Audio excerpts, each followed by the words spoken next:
Hi, today is day 7, the Great War, End of Empires. End of Empires. So the three empires we're talking about today are the Russian Empire, the Austro-Hungarian Empire, and the Ottoman Empire.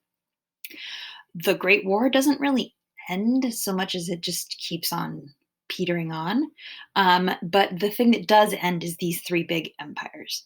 So overview so far. The previous 6 lessons, we talked about nationalism and alliances across borders, the Western Front and the stalemate in the trenches between France and Germany, East African Front, how the war moved worldwide and how the German colonies and the British colonies fought each other. We talked about Askari soldiers in that lesson.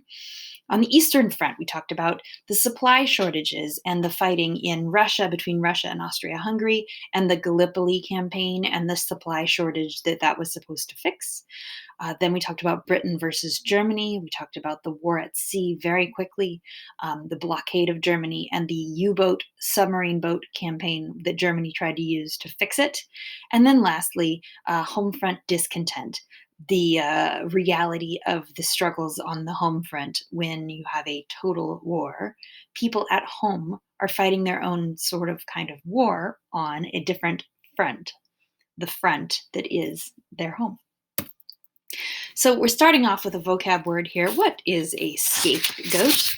There's some legends that say like there was like a tradition in ancient times where people took all of their sins or all of their bad things and they put them onto a goat, like they somehow transferred them to a goat and then you send the goat off to the wilderness and then all your sins are forgiven or something like that. Effectively, though, a scapegoat in English means someone that you blame for something they didn't do. There's a problem, you blame this person, they become the scapegoat. They become the person who catches all the blame or the group of people who catch all the blame. And they need not have anything to do with the actual problem that they're being blamed for. So, our first question for today is, how did the Ottoman Empire use Armenians as a scapegoat to distract from the disastrous impact of the Great War? Well, there's a lot of stuff in this question. The Great War was a disaster. It was a disaster for every country involved. I don't think there are any winners in this war, only losers and bigger losers. So the Ottoman Empire is this sort of huge area, including Moldavia and Bosnia, sort of, kind of, some of the time, and Greece, and then the peninsula here, all the way down across northern Africa. The Ottoman Empire was a different size in different time periods, but at its largest extent, it included lots of different ethnic groups, lots of different nationalities and language groups and religious groups. By the time we get to about 1914, 1915, the Ottoman Empire is crumbling. And in order to save face, in order to feel good about themselves, the Turkish population, the people who speak Turkish, the majority population in the center of what's left of the Ottoman Empire, which is today Turkey, the Turkish population, mostly Muslim, starts scapegoating minority groups such as the Armenians. Armenians are a group that is in the minority. They are a smaller population in the Ottoman Empire. They're mostly Christian. A lot of them live on the eastern end of the empire, but they do live sort of throughout modern day, what is today Turkey. So the Ottoman Turkish government, these gentlemen up here, effectively blame the Armenians for the fact that the Ottomans are losing in the war. They blame the Armenians for losing because they say, oh, the Armenians are Christian, they are Slavic, they are right next to Russia, they're too close to Russia, they're probably Russian spies, or they're at least conspiring with Russia or trying to sabotage our country. And they're suspect because they're Christian, not Muslim, and they kind of feel foreign. It's standard discrimination against the outsiders kind of stuff. So the Armenians become the scapegoat and they become the ones who are blamed for all of the Ottoman losses, all of the Ottoman disasters that are happening during the war. This is, you want to kind of remember, happening at around the same time as the Allies are trying to invade here at the Gallipoli campaign. Remember we talked about how the Anzac forces at the Dardanelles trying to get through this little waterway to help Russia. So it's a pretty tumultuous time in the war. The Turkish majority in the government started blaming, scapegoating the Armenian population, and you start having an increase in pogroms, pogrom being a systematic massacre of one particular ethnicity or nationality. The Armenian population is targeted in these pogroms, at first largely men, adult men, intellectuals, leaders, priests, teachers, the standard sort of powerful people in the community. But this very quickly is going to spiral from local pogroms into full-on genocide. Despite the fact that the Turkish government even today denies that this was a genocide, we have photographic evidence of the large-scale death that befell the Armenian people. So, question number 2. What happened to the Armenians? And was this genocide? Yes, it was a genocide. Short answer.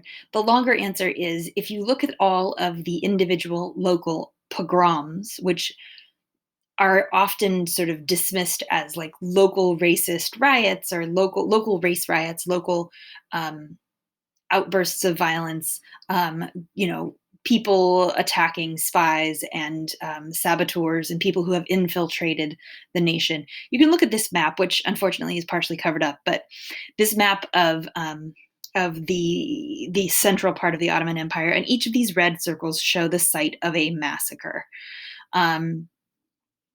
Each marker shows you that there are, first of all, a lot of massacres, and then the connecting lines in between them show you the death march routes.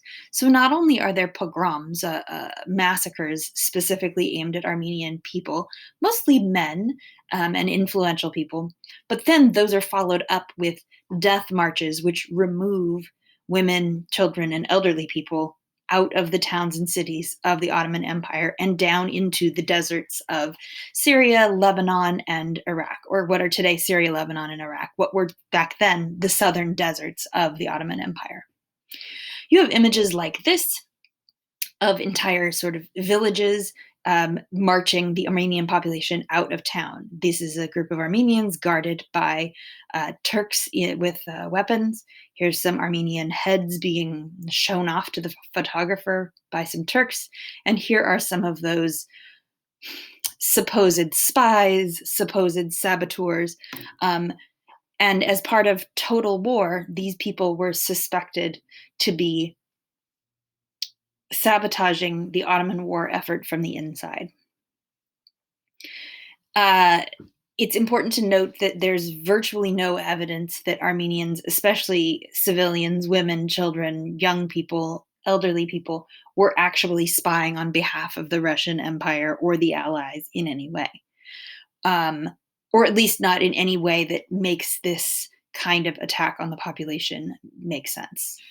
In addition to the massacres, the pogroms, and then the death marches of people out into the deserts, there's also one more thing that happens, which is that Armenian children were sometimes kidnapped and adopted by Muslim families to be converted to Islam and to sort of forget their Armenian identity and become Muslim Turks.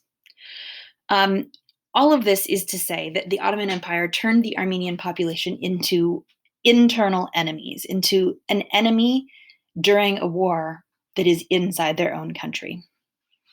The villages were burned down, the villages were looted, women were raped, and people generally were deported, but to the desert inside their own country. Over 1 million people died, at least. We don't have good records of what happened to everyone between the desert and the kidnapping and everything else. But what we do know is that in 1915, there were over 2 million Armenian people in the Ottoman Empire. And by 1920, which is the next time we have a relatively accurate number, there's 350 to 380,000 Armenians alive. Question number 3. Let's move on to Russia, which is also a disaster. Last class, we talked about the home front and how the Russian home front was a bigger mess than the German home front. The Russian home front, the civilians, as well as the Russian military, were fed up, were cynical, were tired of the war. So, how did the Treaty of Brest-Litovsk, which happened in 1918 in March, impact the Russian Empire? The short answer is it ended the empire. It ended the war, and it ended the Russian Empire. So how? Why? What? Rewind back a little bit to the protests that happened in Petrograd. So we have a picture here. There's plenty of pictures to pick from. People protesting in Petrograd for better wages, for more jobs, for more food, protesting because there are tons of refugees and homeless people who've been pushed out of the war zone. People are fed up. In response to these protests, the Tsar Nicholas, did not provide the people with food or any of the answers they wanted. He kind of couldn't. He didn't have any extra reserves of food or supplies. And so instead, he ordered the army to shoot at the protesters. This is a very short version of this story. Sorry to my Russian scholars friends. The army shot at the protesters. People were shocked. The emperor had forsaken them. This pretty much leads to the army joining the protest. So over here you have some of these Russian soldiers, just as cynical, if not more cynical than the civilian population, join the protests and refuse to shoot the protesters. And then after that, shortly, Tsar Nicholas abdicates, he quits. Abdicate is when a king or an emperor quits their job. Tsar Nicholas abdicates. We've seen abdication before. You guys remember, hopefully, Napoleon abdicated when he moved to St. Helena back in the last semester. The King of France, Louis, abdicated during the French Revolution, and then they chopped his head off. Hopefully, you remember that. Tsar Nicholas abdicates. He's going to leave office. He's going to leave the crown. Later on, he's going to get shot and his family. Different story. But the short story is that Vladimir Lenin and some other civilian government people and some military people are going to take over the government. They're going to negotiate a treaty and they're going to end the war. They kind of don't care what it takes. They just want to end the war as soon as possible.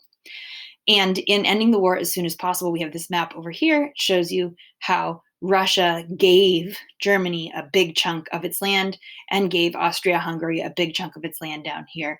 Effectively, the part of Russia that's on the map here is the good farmland part. The part that's off to the east is the mountains and ice and polar bears part. Russia, it gave away almost half of its excellent farmland to Germany, to Austria-Hungary, just so they could end the war, which shows you how badly they wanted to just end the war. So, give away half your land, get rid of your czar, your emperor, have no more army. You don't have an empire anymore. So this treaty ends the Russian Empire because without those things, you don't have an empire, you're just a country. Last question, number 4. What happened to the Austro-Hungarian Empire at the end of the war? This one is sort of the easiest, and we have the least to talk about here compared to the other events. The short answer is the Austro-Hungarian Empire was big and multi-ethnic, multilingual, had lots of nationalities in it. If you recall, the Austro-Hungarian Empire's various diverse populations were a problem before the war. It's part of the reason why the war started. The assassination in Sarajevo by a Serbian of the Austro-Hungarian Archduke started the whole war. So nationalist, separatist movements started the war. Then during the war, Austria-Hungary struggled to defend itself, struggled to fight Russia because its multilingual army had trouble communicating, especially after their bilingual and trilingual officers were killed off in the early battles. And you see in this map here in the center, the stuff we talked about 7 or 8 classes ago. These are all the different nationalities and language groups inside Austria-Hungary. And it shows you the divisions that are already there. So in 1914, it's one giant place. By 1923, it is divided up into 5 or 6 smaller countries. You can see kind of nice parallels. This is where Hungarian speakers live. This is the nation of Hungary. Austrian speakers here. This is the nation of Austria. We have, sort of the Slavic speaking peoples down here is going to become Yugoslavia. Transylvania is mostly going to become Romania. Unfortunately, there's some mixing here. There's some Hungarian people that live over here. There's some Austrian people that live over here. Galicia is going to become some part of Poland, and Slovakia and Bohemia are going to add up together to become Czechoslovakia.